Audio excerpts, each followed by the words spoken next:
नमस्कार जी। आज हमारे बीच में फिर से एमए सेकंड के होनहार बच्चे। आपका नाम सर? गिरधार। गिरधारी जी। साइंस से? Yes sir. अच्छा बेटा, आपका नाम? रितिका राणा। अच्छा, आप कहाँ से हो? आनी सर। हाँ बेटा, आपका नाम? अंजलि ठाकुर। और कहाँ से हैं आप? बंजार सर। आपका नाम बेटे? रितिका ठाकुर। और इलाका? बाली चौक। वाली चौकी। और आपका नाम? संगीता ठाकुर। और कौन से इलाके से? सोयल। सोहेल, ठीक है। अच्छा जी, तो आज हम पहली शुरुआत करते हैं जैक्वस दरेदा से। और हमारे राणा जी थोड़ा स्टडी करके आए हैं, इसमें बताएंगे हमें। हाँ बोलो बेटा। सर जो जैकिस डेरिडा है इनको पोस्ट स्ट्रक्चरलिस्ट कहते हैं, परंतु सर जो ये जैकिस डेरिडा ये खुद डिनाई करते हैं कि इनको पसंद नहीं है कोई पोस्ट स्ट्रक्चरलिस्ट कहना।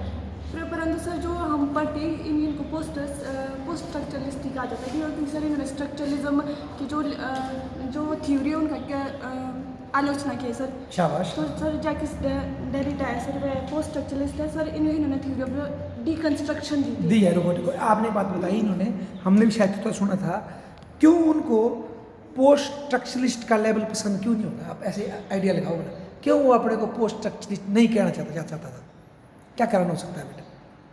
सोचो बोला, क्यों कोई आदमी अपने पे लेवल नहीं लगाना चाहता? कुछ है आपके मन में कोई चिंतन? सोचो बोला, क्या दिक्कत थी उसको? आप बोलो बेटा, अंजलि कोशिश करो, क्यों उसको ये कोई लेवल पसंद नहीं होगा? क्यों मना किया होगा उसको? पता नहीं सर, है ना, थोड़ा अजीब सी बात है ना। आप बोलो बेटा।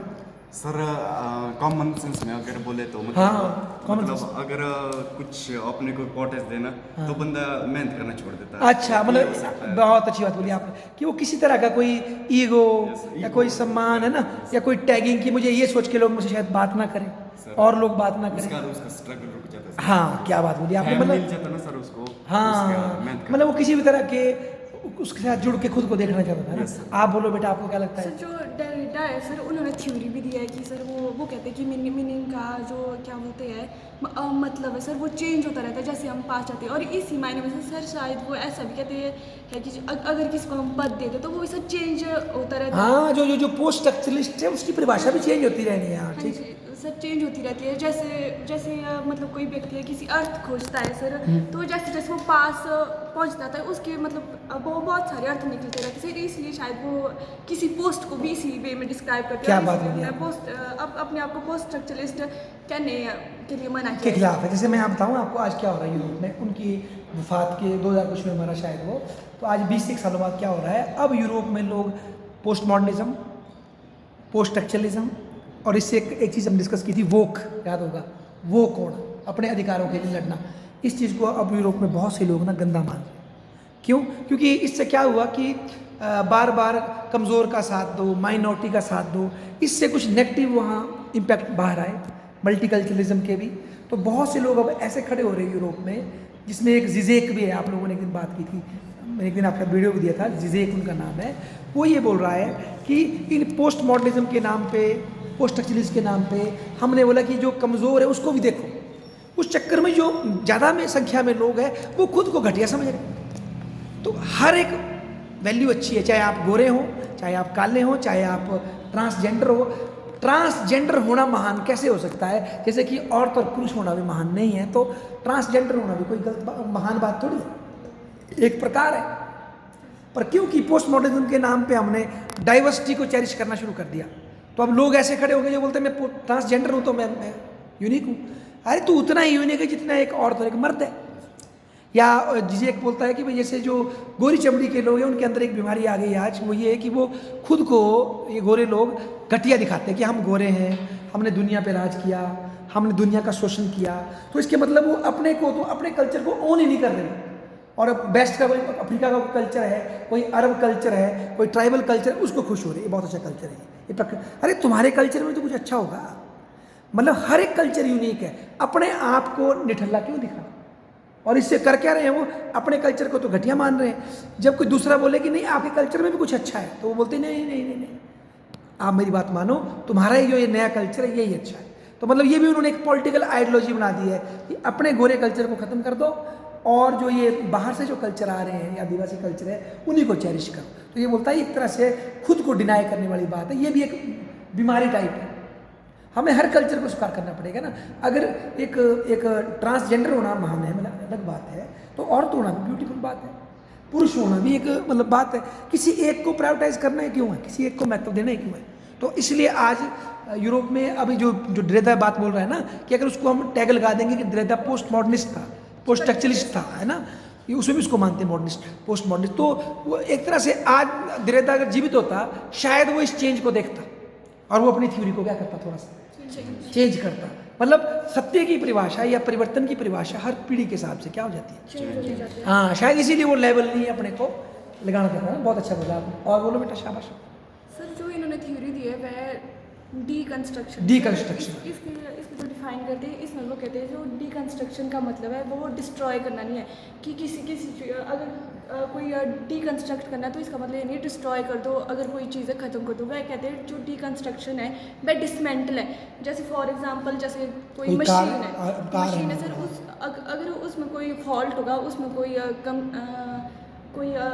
कमी होगी तो सर उसके अलग अलग पार्ट चेक किए जाते हैं और उसके बाद फिर से उसको उसी मैकेनिज्म में लाते हैं सर। ये है सर उनकी थ्योरी ऑफ डीकंस्ट्रक्शन। इसका मतलब बेटा, आपका मतलब क्या हुआ, आप बताओ। ये इन्होंने एग्जांपल दिया डीकंस्ट्रक्शन का, आप लोग बताओ इसका अर्थ क्या होगा।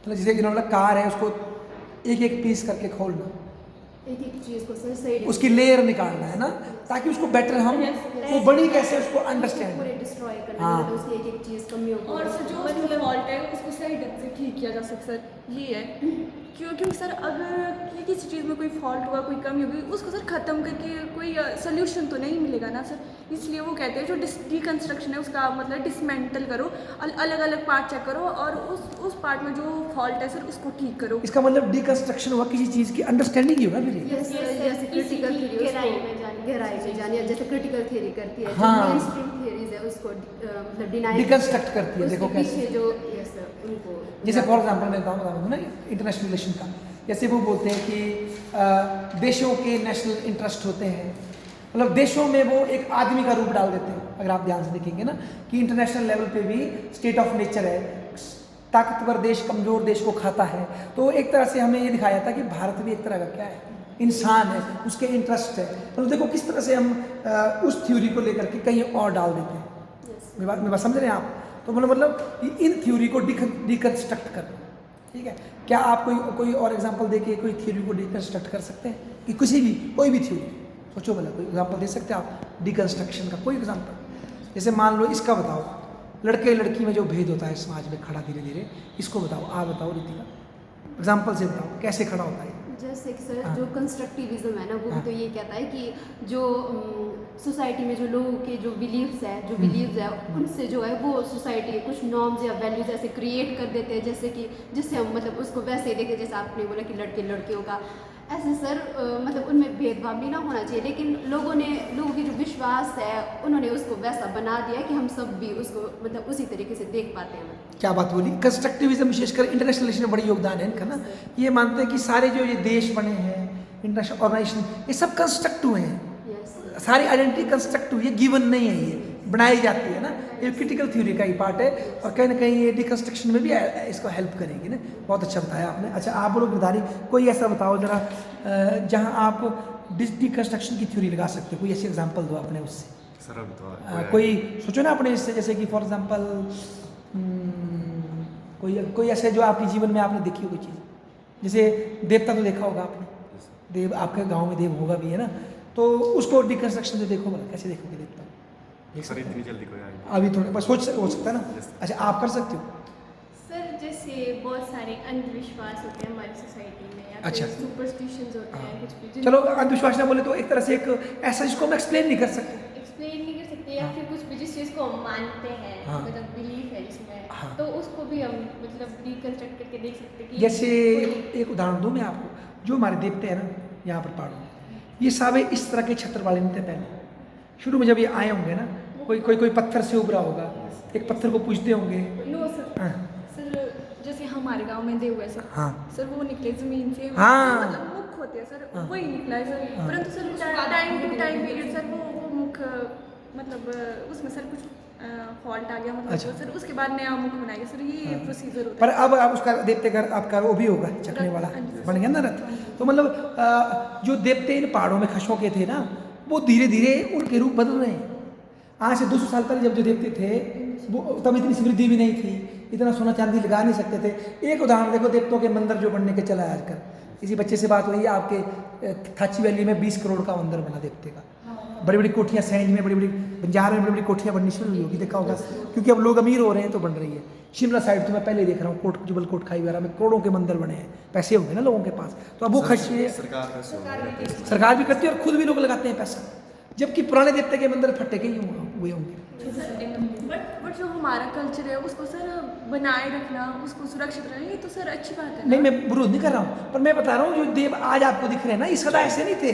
इसमें ओवर द पीरियड टाइम इनके परंपरा में क्या है, चेंज आया है। शुरू में बड़े सिंपल थे ये ट्राइबल सिंपल, अब ये ज़्यादा सोफिस्टिकेट हो रहे हैं। फिर आपने देखा होगा हर देवता किसी न किसी बड़े हिंदू रिलीजन के देवते थे, ये गणेश का अवतार है, ये फलाने का अवतार है, ये फलाने की माँ है, समझ रहे मेरी बात, जुड़ रहे हैं ना वो साथ में।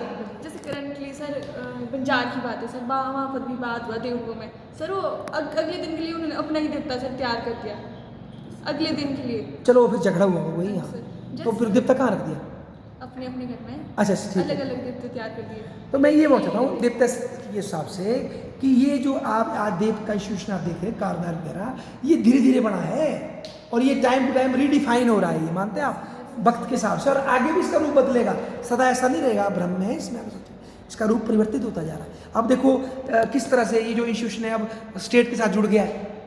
जब दशहरा होता है तो बजेंद्रियों को भी पैसे मिलते हैं, देवताओं को पैसे मिलते हैं, स्टेट रिकॉग्नाइज करता है देवते का स्थान है यहाँ पर, स्टेट के साथ भी इनकी इंटरेक्शन हो रही है। कारदार संघ बन चुका है, एक प्रश्न रूप बन गया है इसका, मंडी में भी इसकी कॉपी हुई है, मंडी में भी वो फॉलो कर रहे हैं इस कल्चर को। तो मतलब कैसे ये इंस्टीट्यूशन, और पहले ये यहाँ के रघुनाथ जी राजा के साथ था इनका संबंध, जब राज परिवार यहाँ खड़ा हुआ, इसने विजय प्राप्त की होगी तो सारे लोकल खस्य देवते फिर झुकते थे उसके देवता के सामने आकर के। तो इस तरह से ये रिलीजियो पॉलिटिकल इंस्टीट्यूशन बना ना। अब धीरे धीरे ये ट्रांसफॉर्म, मतलब हर चीज़ को हम तोड़ करके क्या कर सकते हैं, डिकंस्ट्रक्ट कर सकते हैं, मतलब देरिदा का ये योगदान है ना। अच्छा, और कुछ बोलना चाहोगे आप? सर जो जैकिस डेरिडा है वो सर जो स्ट्रक्चरलिस्ट थे मेनली शोशोर और ब्रॉड लेवी स्ट्रॉस सर इनका क्रिटिक क्यों करते हैं सर। जो शोशोर है वो कहता है कि language is the system of science, और सर इसको वो डिफाइन करने के लिए कहते हैं कि sir for example cat bat hat, sir वह कहता है कि कैट इसलिए क्योंकि वो बैट नहीं है, बैट इसलिए क्योंकि वो हैट नहीं है, और हैट इसलिए क्योंकि वो कैट बैट नहीं है। सर वह कहता है सर जैसे वो शोशोर है वो सर तो सर 2 टर्म्स देता है, सिग्निफायर और सिग्निफाइड।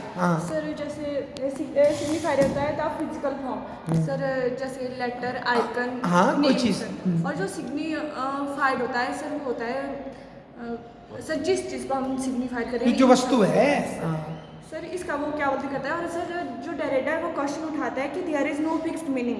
सर वह कहता है कि जो फिक्स्ड मीनिंग है, जो फिक्स्ड मीनिंग सर ये एक मिथ है, किसी चीज़ की फिक्स मीनिंग नहीं होती है। बिल्कुल। इसमें एक बंदा मैं आपको नया और बताता हूँ आज, उसका नाम था विटगेन्स्टीन, सुना है ना, फिलोसफर है वो भी, 2 ही किताबें लिखी थी उसने भी लैंग्वेज गेम की बात की थी, कभी पढ़ेंगे आप। किसकी बात की थी विटगेन्स्टीन ने? लैंग्वेज की। लैंग्वेज असल में एक गेम होती है। जैसे देखो अभी इस लड़की ने एक शब्द यूज़ किया था अपने देवता के लिए, क्या बोलता, मेरे गाँव में क्या है, देव बोला ना इसने।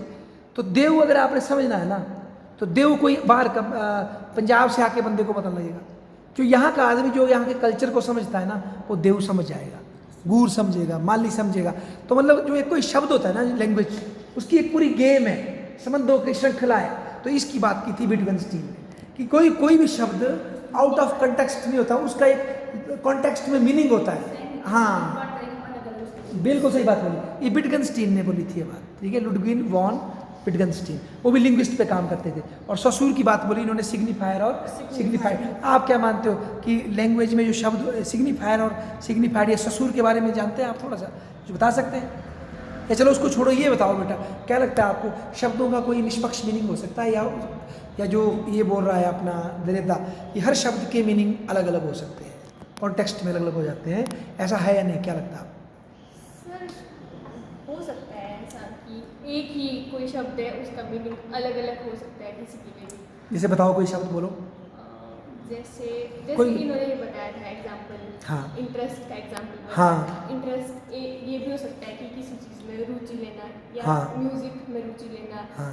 तो कोई चीज़ आपको पसंद हो उस चीज़ में इंटरेस्ट लेना। और इंटरेस्ट का दूसरा मतलब ये भी हो सकता है जो बैंक से रिलेटेड है, हाँ, ब्याज। बिल्कुल। तो ये हो सकता मतलब रीडिफाइन होता है ना। रीडिफाइन होता यही बात अगर आप देखेंगे ना, फुको ने भी की थी, जो हॉस्पिटल है ना, उसने बताया था कि शुरू में ये होते थे क्लिनिक, बाद में बन गए हॉस्पिटल, और फिर जो शुरू में जो बीमार होता था उसको बोलते थे यूरोप में कि इस बंदे के शरीर को बीमारी ने पकड़ लिया है, बंदा स्वस्थ है पर उसको बीमारी ने पकड़ लिया है, अब हमने बंदे को बीमारी से क्या करना है, मुक्त करना है। पर अब क्या बोल रहे हैं, बोला कि आदमी के शरीर के अंदर से बीमारी आती है, ये इसका पार्ट है, तो उसकी बॉडी का डायग्नोज करना, मतलब टाइम टू टाइम बीमारी की परिभाषा भी बदल दी लोगों ने, मतलब हर एक चीज़ समय के साथ क्या हो जाती है, रिडिफाइन हो जाती है ना। अच्छा, और कुछ बोलना है बेटा, बताओ आप, शाबाश। सर इसके बाद सर जो डेरिडा ने ये तो कह दिया कि there is no fixed meaning sir, परंतु जो इसको इनको क्रिटिसाइज करते हैं डेरिडा को सर, वो कहते हैं कि प्रूव इट। तो सर इन्होंने एग्जांपल दिया जैसे कि अगर हम कोई डिक्शनरी उठाते सर, उनमें मतलब एक वर्ड के 3-4 होते हैं सर, जैसे इन्होंने इंटरेस्ट का एग्जांपल दिया सर। और उसके बाद सर जो मतलब इसमें जो डिफरेंस होता है सर, इसको उन्होंने टर्म यूज़ किया है डिफरेंस। अच्छा, हाँ। Yes sir.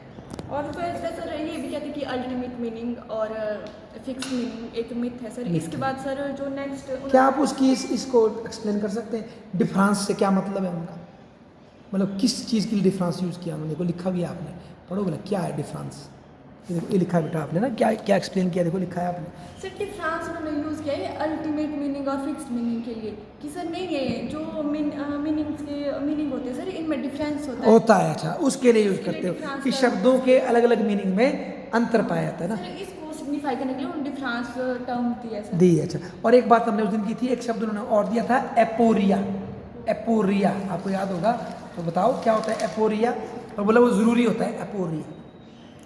जैसे फॉर एग्जांपल, जैसे कि कोई अब शब्द मुझे मिल जाए अच्छा सा ना, कोई शब्द कोई ढूंढो तो जाएगा, स्कूल है ना, या विद्यालय, स्कूल है ना जी, विद्यालय। सर आप बताओ, जब हम स्कूल बोलेंगे, गिदारी जी मुझे स्कूल का प्रॉपर मीनिंग बताओ आप ज़रा। सर प्रॉपर मीनिंग तो ये जहाँ पर बच्चे पढ़ने जाते हैं उसी को स्कूल, ठीक है ना, है ना, एक तो ये हो गया। पर देखा जाए तो पहले बच्चे पढ़ने अपने समाज के विद्यालयों में जाते थे प्राचीन समय में भारत में ना, फिर सरकारी स्कूल हो गए, अब प्राइवेट स्कूल हो गए, कई अब होम स्कूल हो गए, घर में ही ऑनलाइन आपके बच्चे को पढ़ा देंगे। फिर जो मेरे ख्याल से मुर्गी और चूज़ों के इकट्ठे करे उसको भी स्कूलिंग बोलते हैं, वर्ड नए नए हैं। फिर जो किसी पार्टी के जो वर्कर हैं उनको जब उनके सीनियर बॉस आके उनकी पार्टी के बारे में समझाते हैं, वो भी स्कूलिंग होती है। स्कूलिंग ये भी होती है, जैसे शिक्षकों की ट्रेनिंग हो रही है, वो भी एक तरह की स्कूलिंग है। तो जब डिफाइन करने लगे तो देखो कई बार हमारे को लगता है ना, ओ यार ये तो ज़्यादा कॉम्प्लेक्स है, एक फीलिंग आती है ना कि एकदम से निश्चित अर्थ कुछ नहीं है इसका। जैसे देखो इसको ऐसे लूँ मैं आपसे, जैसे संस्कृति क्या होती है आप बताओ। संस्कृति जैसे कल्चर, पहनावा, हमारा बात करने का तरीका हुआ, कल्चर, पहनावा, बात करने का तरीका। आप बोलो बिटिया। खान पान हमारा, सर संस्कृति जो हमारे पूर्वज सर जो पहनावा चाहे परंपराएं हो सर, उसको हमारे तक पहुंचाना सर संस्कृति। अच्छा आप बोलो बिटिया, यही मत बोलना और ढूंढो। सर संस्कृति क्या होती है बताओ। कल्चर इस मीनिंग है सर, हम पहले से मतलब जो हमारे पूर्वज है, जो हम आपको बताते जा रहे हैं कि सोसाइटी मतलब कौन सी चीज़ कैसे वर्क करती है, कि अगर हम आपको कुछ करना है मतलब हम किस कॉन्सेप्ट में करेंगे, कुछ ऐसा मतलब मेरे वे में, अगर इनके अलावा कुछ हो तो ये सिर्फ क्या खाने पीने पहनने या संस्कारों में भी जाएगी? संस्कारों में भी आएगी ना सर। फिर कि हम कोई चीज़ हो रही है या कोई मतलब हमारी सोच किस तरह जा रही है। तो बिटिया संस्कार और संस्कृति में क्या रिश्ता है, पति पत्नी का कि बहन भाई का? संस्कार और संस्कृति में है कोई रिश्ता की लग लगे तो सेम है सर इनमें। अगर देखिए इनमें रिलेशन तो संस्कृति और संस्कार, जो हमारी संस्कृति होगी ना सर, उससे तो हम देखेंगे हमारे संस्कार कैसे हैं। हाँ जुड़े हैं ना। हाँ, सर, जुड़े। पिता माँ बेटे का भी लग रहा है। अच्छा आप बताओ भाई, संस्कृति क्या होती है? संस्कृति को सर हम बोल सकते हैं जैसे इन सब ने बोला, नहीं अब अपना बताओ, नहीं आता। जो भी, और हम मीनिंग ढूंढ रहे हैं, आप बताओ। एक प्रकार से बोल सकते हैं सर मूल्य, जो हमारे पूर्वज हमारे लिए छोड़ वैल्यूज गए पे हैं, लाए हैं। वैल्यूज, हाँ, बिहेवियर। मतलब उनका वो मूल्य बाहर को है या व्यवहार में हो, किधर को दे, मतलब कोई चीज़ बनानी उससे कि आपके व्यवहार में आने? व्यवहार के लिए, व्यवहार में। अच्छा स्कूल में। अच्छा आप क्या बोलोगे नीता संस्कृति पे? सर ये जो हमारी परंपराएं और रीति रिवाज ये जो संस्कृति सदियों है। से चले आ रहे हैं। अच्छा देखो अब हम इस संस्कृति वर्ड में फंसे और ना। सर कहीं ना कहीं ना ये जो संस्कृति परंपराएं जो भी हम नॉर्म्स बनाते हैं, ये कहीं ना कहीं परिस्थितियों के हिसाब से शायद चेंज होते रहते हैं।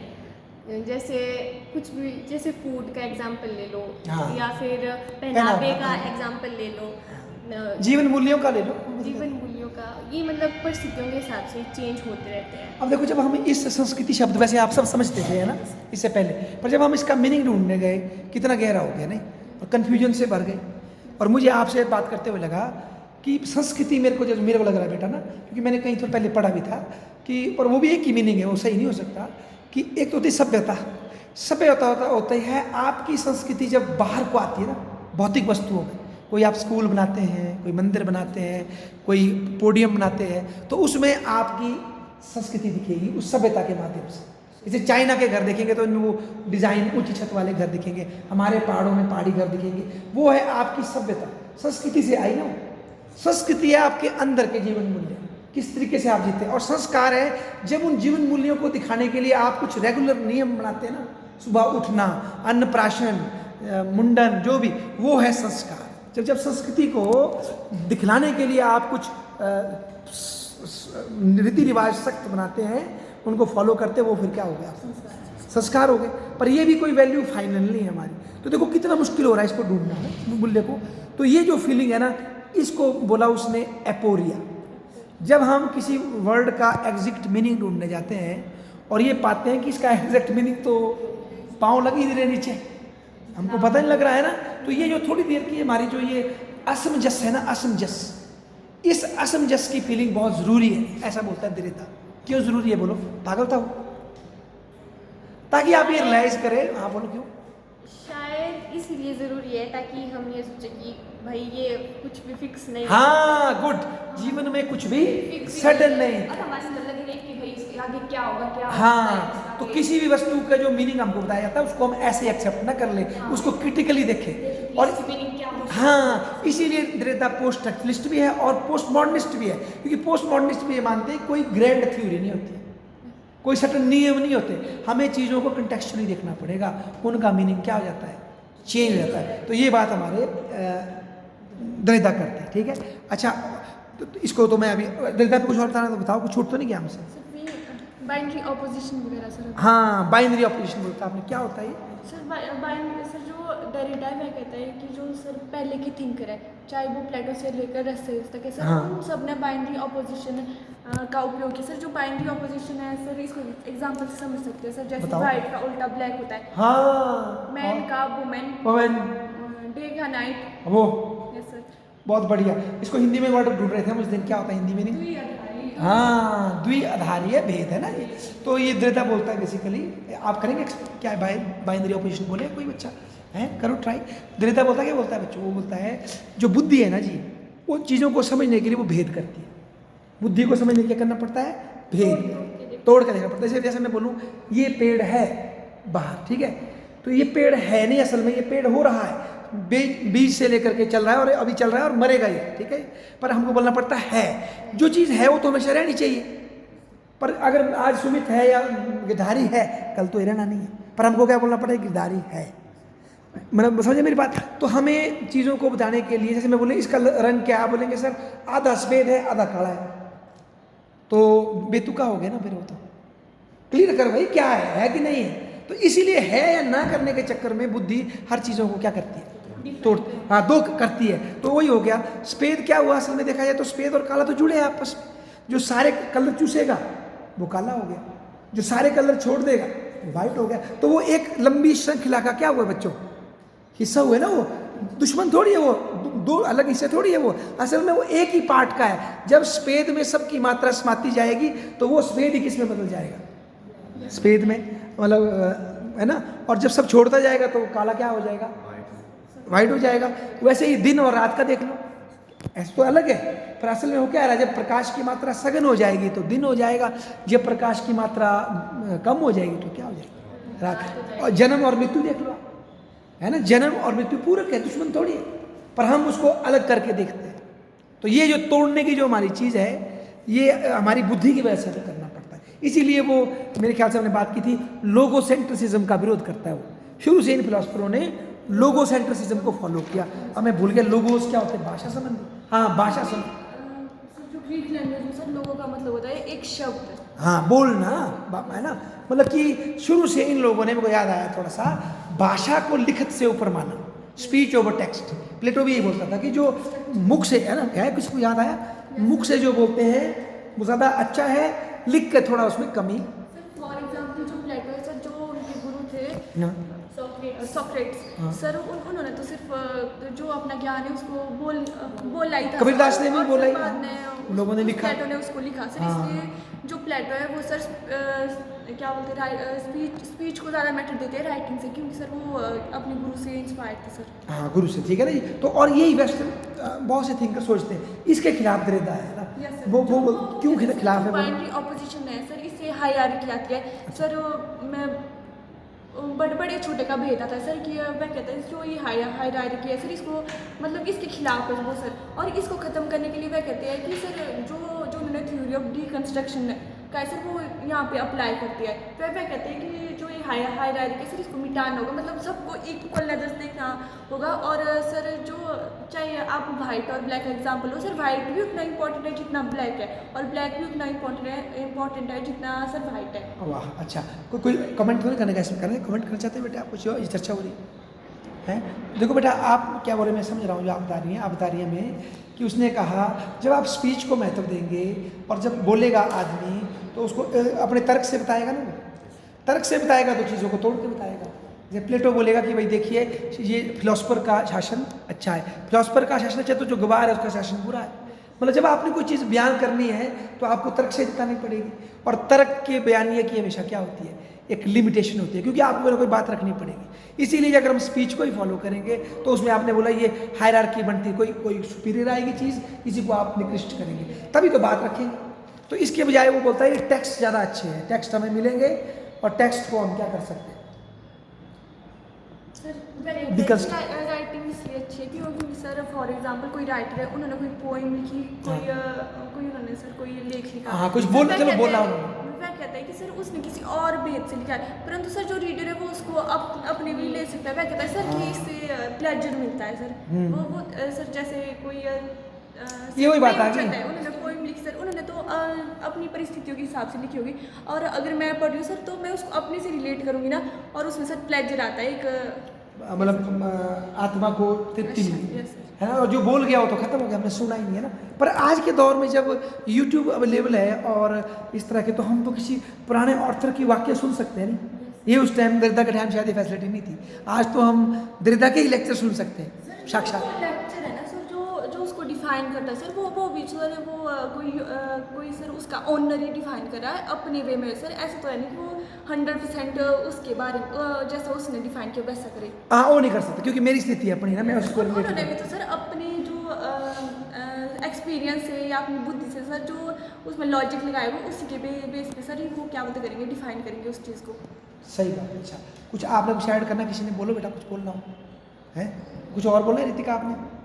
सर है तो बहुत। हाँ बताओ अगर है तो बताओ, यह टाइम में बताओ सर जैसे वह एक अनदर टर्म यूज़ करते हैं ट्रेस। अच्छा यस सर, यार सर ट्रेस को शैडो भी कहते हैं सर। इसको वो यूज़ करते हैं कि वर्ड के मीनिंग पे। वह कहता है सर जो एक वर्ड है वो दूसरे वर्ड से मैच है सर। एक वर्ड दूसरे वर्ड क्या वो शैडो है सर, छाया है उसकी। Yes sir. अच्छा जैसे ठीक है सर जैसे वही सर हेड बैट कैट। हाँ वो कि वो ये नहीं है ना, ठीक है। अच्छा और सर इसके बाद जो सर वो कहते हैं कि trace itself does not exist. वह कहते हैं कि ट्रेस सर स्वयं से ही एग्जिस्ट नहीं करती है सर, वो शैडो है दूसरे। जैसे सर जो एक वर्ड है वो दूसरे वर्ड से जुड़ा है सर, आपस में मैच है, ऐसा कहते हैं सर वो जुड़ा हुआ है सर। तो उससे हमें लाभ क्या होगा, उसको जान करके फ़ायदा क्या है उस काम में जानकर? सर जैसे अगर हम किसी एक शब्द का मीनिंग लेंगे तो सर जो उसके 4-5 मीनिंग में से कोई एक मीनिंग हो वो किसी और शब्द का मीनिंग भी होता है सर। समझ गया मैं, ठीक बोला आपने। मतलब जैसे आपने बोले कोई वर्ड देखो बोला बेटा इसके 2-3 मीनिंग हो, जैसे फॉर एग्जाम्पल आपने बोला इंटरेस्ट, मैंने ले लिया ब्याज वाला, क्योंकि मैं आर्टिकल पढ़ रहा हूँ फाइनेंशियल, तो मतलब पैसे का आर्टिकल पढ़ रहा हूँ, मैंने ब्याज मतलब लिया। पर इंटरेस्ट का मतलब शौक भी होता है, तो फिर वो मैंने छोड़ दिया, ये मतलब हुआ इसका। Yes sir. हाँ चलो हम सब करेंगे। मतलब अगर कोई हम एक वर्ड लेते हैं उसका अगर डिक्शनरी खोल के हम मीनिंग ढूंढते हैं तो उसके साथ 4 मीनिंग होते हैं। हाँ वो तो सर है। परंतु जो 4 मीनिंग में से उसमें से जो एक आपके काम का है वो मीनिंग है सर, वो किसी किसी और शब्द की मीनिंग भी तो होती है सर, ऐसा कहना चाहता है ये डेरिडा। अच्छा, उन 4 में से जो मेरे को चाहिए मैंने वो चुना, वो भी किसी और का भी मीनिंग हो सकता है, ऐसा बोल रहा है। Yes, sir. ट्रेस, तो उसका फायदा क्या है, मतलब यही दिखाना चाहता है कि दुनिया में कोई भी सर्टन मीनिंग नहीं है, यही मतलब है। ट्रेस शैडो है सर, जो शब्द है वो मेसी है, वही कि सर्टेन मीनिंग, और सर जो फिक्स मीनिंग एक मिथ है मिथ है, हाँ, कोई नहीं सर। ऐसा। इसके बाद सर जो थ्योरी है, जो पहले स्ट्रक्चरलिस्ट वगैरह उससे पहले की थिंक देते हैं, जैसे सर लोगोसेंट्रिसिज्म और फोनोसेंट्रिसिज्म। जो लोगोसेंट्रिसिज्म होता है सर, जैसे लोगोस हुए, और ग्रीक भाषा में कोई एक सर्टेन शब्द होता था और उसका एक सर्टेन मीनिंग होता था। और सर फोनोसेंट्रिसिज्म है सर, उससे पहले के जो थिंकर है वह कहते हैं पहले दिमाग में थॉट आता है, अच्छा, उसके बाद स्पीच होती है, उसके बाद सर बोलते हैं। सर जो ट्रेडिशनल थिंकर जी मानते हैं, चाहे स्ट्रक्चरलिस्ट है सर, वह कहते हैं जो स्पीच मतलब हायर है राइटिंग से। परंतु सर जो क्या बोलते हैं डेरिडा है सर, वो यहाँ पे इनको आलोचना करते हैं, और वो कहते हैं कि जो उन्होंने यहाँ पे वो सर अपनी थ्योरी दी उसको यहाँ पे अप्लाई करते हैं, और वो कहते हैं सर कि दोनों चीज़ें बैलेंस करनी साथ चाहिए। चलती है। और सर जब दोनों पक्ष सर बैलेंस होते हैं तब एक मीनिंग होता है सर। अच्छा, वाह, और इसी से सर लैंग्वेज की मतलब उत्पत्ति जन्म होता है सर, ये कहते हैं वो। है, उनकी ये सोच है। Yes, sir. अच्छा, मतलब दोनों साथ साथ विकसित होता है। चलो अच्छी बात है। आपने कुछ ऐड तो नहीं करना है? बोलो, अभी हम भी पढ़ेंगे ना, हमको भी तो नॉलेज नहीं है, रितिका खुद ट्राई कर रही है, हम भी करेंगे। आप बोलो, कुछ बोलना है अपने, बताओ कि लैंग्वेज की उत्पत्ति के कोई डाउट तो नहीं है आपको? हाँ, चलो थोड़ा अभी हम पढ़ेंगे, इनकी हमारी भी जिम्मेदारी है, हम इस स्ट्रेस को भी और जो इन्होंने और बताया इसको हम कवर करने की कोशिश करेंगे। और एक नया नाम बताया मैंने आपको, विटगनस्टीन, उनको भी पढ़ के देखना। उन्होंने शब्द दिया था लैंग्वेज गेम, और वो मतलब उस बंदे ने ना पहली किताब में उसने इसको जस्टिफाई किया, लॉजिकल पॉजिटिविज्म को, और अपनी दूसरी किताब में उसने लॉजिकल पॉजिटिविज्म की टांगें उखाड़ दी। लैंग्वेज गेम का मतलब ही है कि हर शब्द एक विशेष कॉन्टेक्स्ट में होता है, उसका कोई फिक्स मीनिंग नहीं होता है। मतलब ये बात उसने दी थी, है ना। और कुछ छूटा है बेटा, बताओ कोई टॉपिक इसका। कि इन्होंने सबसे ज़्यादा जो थ्योरी पेपर किया है वो सर रूसो की है। रूसो को इन्होंने सर क्रिटिक किया है। जैसे अच्छा, रूसो ने सर अपनी बुक ओरिजिन ऑफ लैंग्वेज में कहा है कि सर राइटिंग का ओरिजिन स्पीच से हुआ है, और सर वो कहते हैं कि राइटिंग करप्ट करती है स्पीच को। हाँ। परंतु सर यहाँ जो डेरिडा है वो सर उनकी आलोचना करते हैं, और वह कहते हैं कि जो राइटिंग है उससे सर एक मेंटल पीस मिलता है, और सर प्लेजर मिलता है। अच्छा, ये फ़र्क है। मतलब रूसो से उनका मेन फंडा इस विषय में। और रूसो बोलता है कि पहले बंदा बोलता है फिर लिखता है, डेरिडा बोलता है नहीं, ये दोनों ही साथ साथ चलते हैं। और सर वो राइटिंग को सर एक डेंजरस सप्लीमेंट का नाम भी देता है, परंतु सर वो कहता है कि और डेंजरस सप्लीमेंट इंसान के लिए ज़रूरी है सर। खतरा है क्योंकि लोग जो मैंने लिखा उसको अपने तरीके से व्याख्या करेंगे तो खतरा भी है ना, ऐसा बोलता है। परंतु ज़रूरी भी है क्योंकि इससे प्लेजर मिलता है, ज्ञान मिलता है ना। अच्छा, ये बात बोली हमारे डेरिडा ने ना। चलो हम इसको और प्रयास करेंगे। हालांकि मैं भी सेटिस्फाई नहीं हूँ इसकी इस बात से कि मुझे लगता है कि कहीं स्पीच पहले आई और राइटिंग बाद में आई रूसो की तरह, पर ये बोलते हैं तो इसको हमें देखना पड़ेगा। ये बड़ी डिबेट, इसमें बड़े लोग होंगे और भी दूसरे हुए। पहले बोली आई कि भाषा आई, पहले बोली आई कि और लेख आया, या दोनों आए? कौन जी? सर जो सारे वो स्ट्रक्चरलिस्ट है सर, वो यही है स्पीच से ज़्यादा सर वो राइटिंग को क्या। अच्छा, साइंस बना। जो स्ट्रक्चरलिस्ट है सर वो स्पीच को ज़्यादा हायर मानते हैं। अच्छा, ये बड़ा फॉल्ट है, बताइए, आपने देखना पड़ेगा मुझे भी, मेरे को ज्ञात नहीं था। वेरी गुड, बहुत बढ़िया। इसी से इसको सीमोटिक्स बोलते हैं, सीमोटॉक्स की इसकी स्टडी करते हैं। ठीक बोल रहे हैं आप, ये स्टडी होती है। ठीक है भाई, इस पर हमने उसको बंद करते, धन्यवाद।